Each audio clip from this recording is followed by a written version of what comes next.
Galerinha, é o seguinte, novidade muito grande aqui. Assiste até o final dessa live, vai ser um bate-papo. Antes de tudo, não se esqueça de mandar um hashtag Espiritismo aí embaixo, para que você receba as boas energias das minhas preces, tá bom? E aí, pessoal, tudo bem? Vou esperar a galera entrar, vou responder umas perguntas, posso até dar uns recadinhos também. Bom dia, Edu, bom dia. Bom dia não, né? Boa noite. Fala, Edu. Boa noite, Edu. Galera, vamos mandando aí perguntas e respostas hoje. Nossa, a camiseta parece que está apertada, mas o problema é que eu estou sentado de um jeito meio, né? Eu sempre fico com uma cara de meio de idiota, né? Mas faz parte. Boa noite a todos. Mandem perguntas aí de espiritismo, pessoal. Vamos fazer um bate-papo hoje, normal? Quer dizer, pode ser também fora de espiritismo, mas eu não sei muito o que eu posso responder fora de espiritismo, né? Eu ia responder uma pergunta que tinha me perguntado. Deixa eu contar um caso engraçado para vocês. Vocês sabem que eu comento muito no Instagram. Por que eu comento muito no Instagram? Porque eu ganho inscrito com isso, né? Então, assim, eu vou lá e comento algumas coisas nos vídeos, algumas coisas engraçadas, outras que vão dar engajamento. Eu sempre faço isso, proposital, óbvio. E aí, esses dias eu comentei num vídeo que é o seguinte: a professora tá acordando o moleque jogando água. E aí eu comentei o quê? Eu falei, eu acho um absurdo o moleque tá dormindo na sala de aula, né? Eu acho que é certo a professora jogar água. Aí um monte de gente vem, mas você não sabe o que o menino tá passando, etc. Pá. Mas na minha opinião, embora eu não tenha filho, né, eu só tenha cachorro, eu tenho 12 cachorros, que me conhece, sabe? Fora os que a gente resgatou de rua que eu mantenho. Mas assim, meu pai me criou, não foi na moleza não, entendeu? E aí eu acho que esse negócio de dar moleza pros filhos acaba deixando eles mimados, e isso é um problema grande, porque depois que fica mais velho, né, acaba ficando decepcionado com as dificuldades da vida, porque a gente está acostumado se você acostuma seu filho sem decepções, sem dificuldades desde criança, quando ele vai para o mundo, você percebe que o mundo é bem diferente da nossa casa, né? E aí ele vai ter que lidar com as situações. Então acho que é melhor desde cedo aprender a lidar com isso do que não. Os dois estão errados, na minha opinião. Sim, a professora não precisava ter jogado água, não precisava. Com certeza ela não agiu certo, mas o moleque dormir na sala de aula, até de tapa-olho, pelo amor de Deus, né? Você viu o podcast do Vic Vanilla falando da Bíblia? Não. Eu acho meio tonto esse Vic Vanilla aí. Eu acho que o cara não tem nada a ver com nada. Ele quer aparecer, né? Ele quer ganhar marketing, né? Tudo que eu vejo ele falar é besteira, na verdade. Mas é minha opinião, né? Também não conheço ele muito bem. Vou assistir depois para falar. Eu não concordo com essa educação de hoje, eu também não. Hoje em dia, assim, é tudo, ai meu Deus, ai coitado, ai, não vai causar traumas. E aí acontece que criam crianças na bolha de vidro. O que vai acontecer no futuro com essas crianças? Como que elas vão lidar com essas dificuldades, né? Já que o mundo não é nem um pouco fácil. Na verdade, o mundo é pior, na realidade, do que a nossa casa. Muito pior. Pergunta: como nasce um espírito? Como foi a nossa evolução até sermos o que somos hoje? Quantas reencarnações já tivemos em média? E é verdade que mais de 80% da Terra reencarnou apenas uma vez?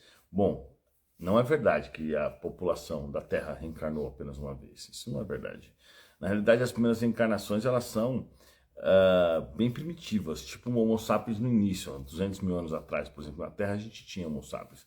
Tanto que eu estava conversando com o meu mentor, né? Eu falei, mas eu não queria que esse cachorro desencarnasse, né? Eu senti falta dele. Ele falou assim, não, ele vai voltar, só que esse cachorro aí, ele já está perto de passar dessa fase de cachorro, né?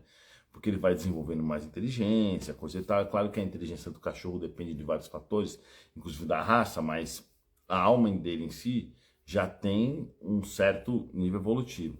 Então, ele está pronto para passar para o próximo estágio, mas o próximo estágio não é de humano diretamente. Ele tem que ir para um outro local, reencarnar com primitivos, e antes disso, na verdade, ele reencarna, pelo que eu entendi, né? É isso mesmo, como um tipo de um chimpanzé, que é o mais perto de nós, que tem 99% do nosso DNA, e aí depois desse período ele vai reencarnar em civilizações primitivas, tipo índios que mal se comunicam, e depois dessa fase ele vai reencarnar. Aí não, aí ele vai, por exemplo, chegar ao humano, né? Entendeu? Aí tem o funkeiro, aí depois do funkeiro ele começa a ter reencarnações normais. Brincadeira sobre o funkeiro. Agora, aonde que nascem os espíritos? É muito complicado entender isso, porque a gente é muito mais primitivo para isso, mas pelo que meu mentor me disse, tem realmente um local onde os espíritos nascem apenas como simples átomos e depois vão evoluindo, e aí eles vão passando pelo reino mineral, vegetal, animal e hominal. Só que esse processo demora bilhões de anos, bilhões, talvez até trilhões de anos. É uma coisa muito absurda. Tanto que no livro dos Espíritos ele fala que a evolução ela vai do átomo ao anjo, ou seja, se inicia num simples átomo. É um processo muito, muito longe, né? Mais perguntas, galera, vai escrevendo aí. Pessoal, não se esqueça de deixar o coraçãozinho e compartilhar. Clicar nessa flechinha assim, ó. Sei lá o que é isso, acho que é uma flechinha, né? E mandar pra galera. Mesmo que não vai assistir ao vivo, vai assistir depois, tá? Quando que eu vou começar a atender presencial?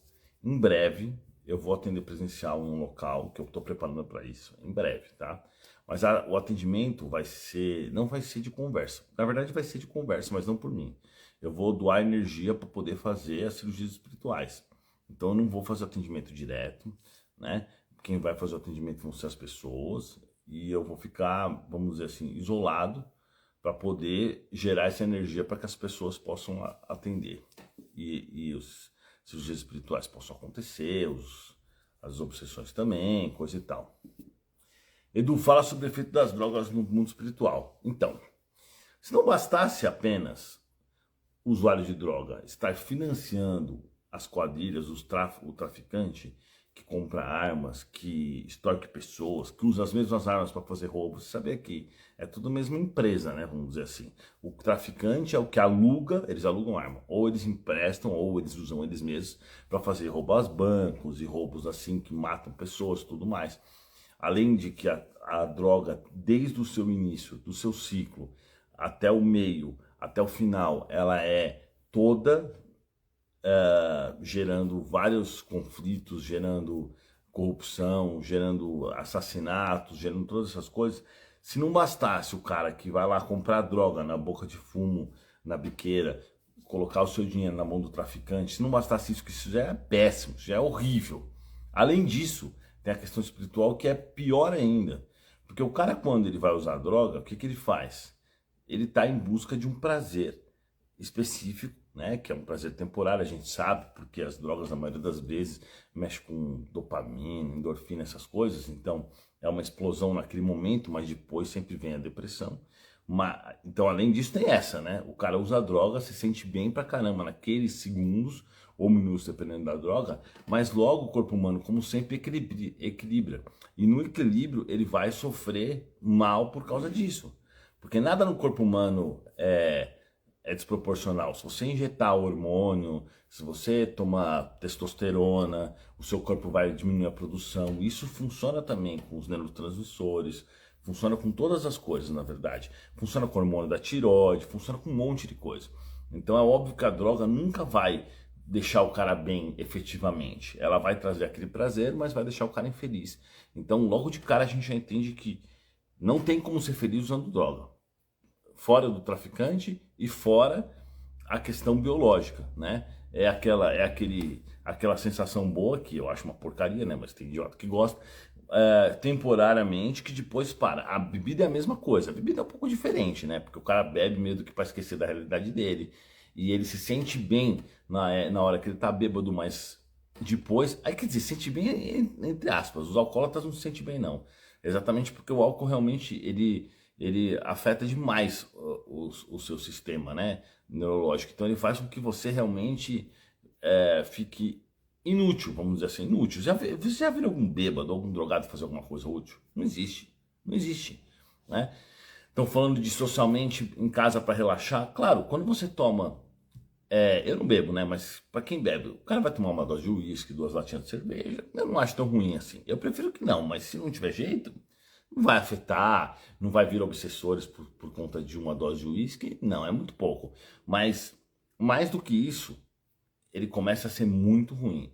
É claro que a gente sabe, por exemplo, que até o vinho ele faz bem para o fígado, ele tem antioxidantes e etc. Ele faz bem para várias coisas, mas a gente está falando aqui de bebida mesmo, né? De quem bebe mais e tudo mais, para quem bebe para ficar bêbado, para manter o vício. Então, fora dessas outras coisas que a gente estava falando, a gente tem também a questão espiritual, que é a pior, porque quando você está sobre esses vícios, ou a pessoa está sobre esses vícios, ela promove ligações energéticas com obsessores. E o que são esses obsessores? São bêbados, drogados, dependendo do caso, que também gostavam disso quando encarnados. Aí a hora que ele morre e chega lá no mundo espiritual, ele não tem exatamente a droga, a bebida, do jeito que ele tinha aqui. Né? Ele tem um tipo, mas não é bem isso. Então ele vai buscar essa sensação nos humanos que estão encarnados. Então ele vai promover essa ligação. Só que a energia dele é péssima. Então o cara usa droga no sábado à noite, ele vai passar o resto da semana zoado.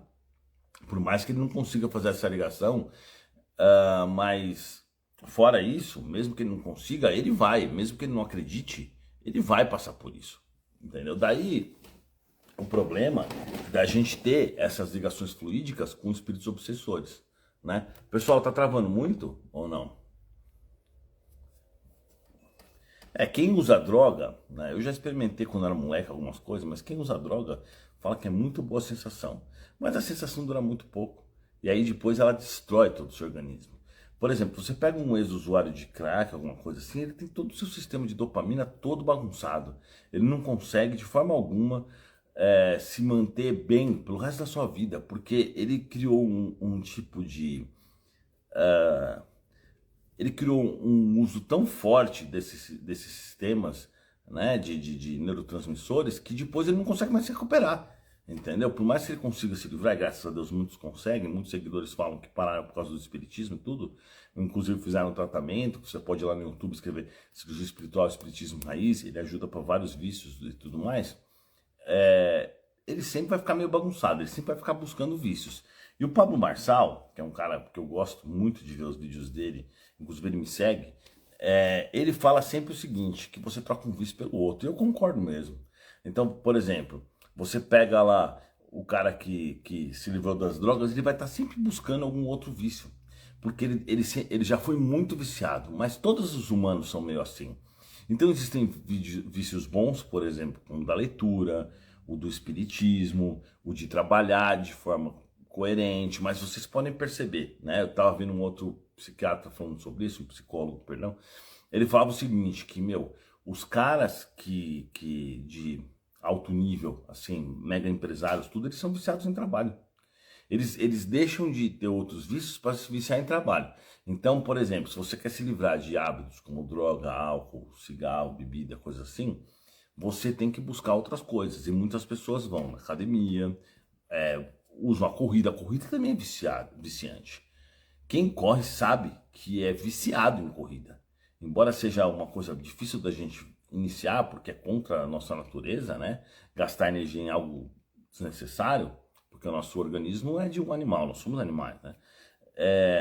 A corrida é viciante. Então eu acho que essa questão de vício ela é muito complexa, né? E que a gente tem que buscar realmente viciar a nossa inteligência, o nosso cérebro em coisas que nos beneficiam.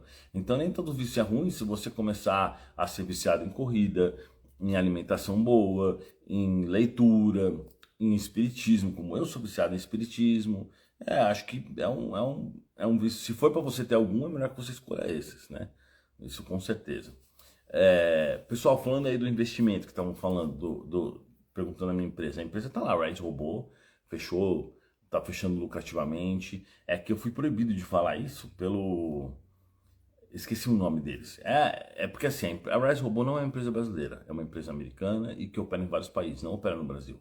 Eu não posso fazer propaganda da Rise Robô no Brasil porque ela não tem operação no Brasil. Então a gente pode atender clientes brasileiros? Podemos, mas a gente não pode captá-los. Então eu não posso mais falar sobre isso. Só que tá lá na minha bio aí do Instagram, a empresa, né? Só que eu não posso mais falar propaganda. Deixa eu ver mais perguntas. Dá uma olhada lá. Quem tiver dúvida, entra lá no Instagram que vai ver. É Rise Robô. Elon Musk, a reencarnação do Tesla? Sim, sim. O que acontece é que com a internet, aquele idiota que só falava besteira na família dele ou entre os amigos dele, agora tem possibilidade de falar besteira para um monte de gente. Então, as pessoas que têm inveja, falam muito mal, tudo isso que o Elon Musk é um cara formidável. Se você começar a ver as coisas que ele faz, meu, o cara é top. O cara se preocupa muito com o bem-estar do planeta. O cara se preocupa com o bem-estar das pessoas. Todas as empresas dele têm alguma questão social. Além das coisas que ele doa, que ele ajuda, tudo que ele faz é para melhorar o planeta de forma geral. Então ele desenvolveu carros elétricos, inclusive eu tenho um Tesla, né, nos Estados Unidos. Ele desenvolveu foguetes para poder melhorar a humanidade. Ele tem uma empresa de placas solares, tecnologias assim. Então o cara é formidável. É a mesma coisa. Era o Tesla lá atrás, né? Que hoje seria a reencarnação do Elon Musk. Ele, na verdade, o Tesla fez muitas coisas para também ajudar a humanidade. Ele tinha muito essa ideia. Ele só pensava em melhorar as coisas e não em benefício próprio, como muitos outros inventores, na verdade, né? O Elon Musk é um gênio com certeza, né? Mais tarde eu dou uns recados no Anjo da Guarda. Vamos mandando mais perguntas aí. Mais perguntas. Alguém perguntou aí dos cachorros. Eu tenho 12 cachorros. 12 cachorros que são meus, fora os que eu adoto. Adoto não, que eu recolho, que eu já resgatei alguns na rua. E tem um lugar que eu mantenho eles, que não dá para eu manter na minha casa. Mas eu tenho 12 cachorros. Claro que eles ficam separados. Eu tenho 4 grandes. Tenho um Pitbull, tenho um Rottweiler, 2 pastor alemão, uma vira-lata e o resto tudo Spitz alemão. tudo igual o Mini. Vocês lembram do Mini? Dizem que ele é anticristo. Claro que não. Ele nunca falou nada disso. Essa história do Elon Musk, né? Pessoal, lembra de deixar o coraçãozinho aqui e compartilhar. Clica na flechinha e manda pra galera. Vai mandando as perguntas de vocês que eu tô lendo aqui, tá bom? Como destravar a prosperidade? Me sinto estagnado sem rumo. O negócio é o seguinte. Primeiro você tem que ver se você de fato está fazendo o que você precisava fazer. Se você está fazendo melhor. Tem gente que não quer trabalhar, que não quer se esforçar, que não quer melhorar e fica reclamando da vida. Aí fica difícil, né? A gente tem que fazer a nossa parte. A gente tem que fazer tudo que está ao nosso alcance. Se você tem um trabalho, você tem que trabalhar como o melhor de todos. Você tem que se esforçar, você tem que fazer a sua parte. Você não pode fazer corpo mole. Isso é muito importante, tá? Espíritos superiores trabalham demais. Espíritos superiores não têm preguiça. Espíritos superiores fazem muito esforço e são muito disciplinados, né? E aí depois você tem que ver que se dentro das tuas coisas, se você, com as dificuldades que você tem, não estão, vamos supor, vamos dar um exemplo. O Joãozinho nasceu em uma família que não tem grana e tudo mais, mas ele consegue um trabalho. Se esse cara conseguir fazer um esforço descomunal para ser o melhor funcionário, a chance dele crescer é muito grande. Eu sei porque eu, por exemplo, cresci assim, eu não tinha grana, cheguei até a passar fome. Eu já nunca contei essa história totalmente, mas a verdade é essa. E eu construí uma empresa, construí vários negócios, me esforçando. Então, enquanto meus amigos, ou os caras que trabalhavam comigo, queriam fazer corpo mole, davam horário, queriam sair fora, fazer o mínimo do que deveria ser feito, eu me esforçava pra caramba. Aí os caras pensavam, olha que trouxa, puxa saco do patrão, coisa e tal. Não é questão de puxar saco do patrão. É questão que se você vai fazer seu trampo, você vai fazer seu trampo da melhor forma possível. Você tem que se esforçar, você tem que fazer. Não importa qual trampo que seja. Tem gente que fala assim, olha, eu acho que você tem que trabalhar com o que você gosta, que aí você nunca trabalha. Eu não acho, eu não concordo com isso. Eu acho que qualquer trabalho é trabalho. Se não chamava trabalho, chamava final de semana, chamava sorvete, sei lá, chamava férias. Então, assim, na minha concepção, não importa o trabalho que seja. Se você tem um trabalho, você tem que se esforçar muito. E eu vejo que meu mentor, ele concorda com isso. Por quê? Se eu vou num local e eu sou mal atendido, tá? Antigamente, às vezes eu até deixava quieto. Meu mentor fala, não, você tem que reclamar. Eu falo, mas se ele perder o emprego? Aí meu mentor fala, se ele perder o emprego, muito bom. Porque ele não está fazendo o trabalho dele direito. Melhor que essa oportunidade vá para outro. Então tem tanta gente querendo, por exemplo, trabalhar, pessoas que estão dispostas, pessoas que se esforçam, enquanto tem outros que estão lá com emprego não usando a oportunidade certa. Então assim, a gente tem que analisar se você está fazendo a sua parte. Agora, se você está fazendo toda a sua parte e está tudo possível e mesmo assim não consegue ir para frente, é expiação. Infelizmente, expiações são assim. Eu penei muito na minha vida antes de eu começar a realmente ganhar dinheiro e conquistar as coisas. Eu penei demais. Comi o pão que o diabo amassou e não foi nem um pão nem dois, foram vários pães. Eu me lasquei um monte. Então faz parte, tá?